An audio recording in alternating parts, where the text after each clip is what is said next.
আল্লাহ রাব্বুল আলামিন হযরত আদম আলাইহিস সালামের কথা স্মরণ করিয়ে দিয়ে বলেন, আদম আলাইহিস সালামকে আমি জান্নাতে দিয়েছিলাম হাওয়া আলাইহিস সালামকে সঙ্গী করে।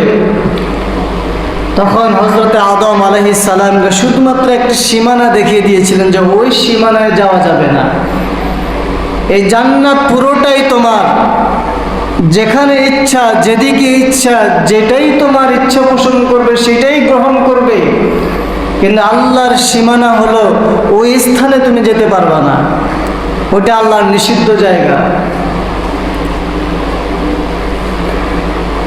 পর্যায়ক্রমে সময়ত হাজিরিন, এটি নবীদের ভুল নয়, নবীদের ভুল হলো উম্মতে মুহাম্মাদের জন্য মুআজিজা, শিক্ষা, এগুলো নিদর্শন।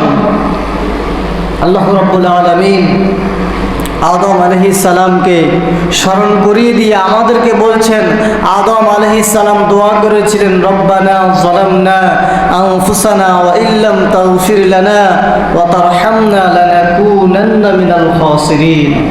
আল্লাহ, আমি আমার নফসের উপর অপরাধ করেছি, জুলুম করেছি। কি করেছি? আমার নফসের উপরে আমি জুলুম করে ফেলেছি।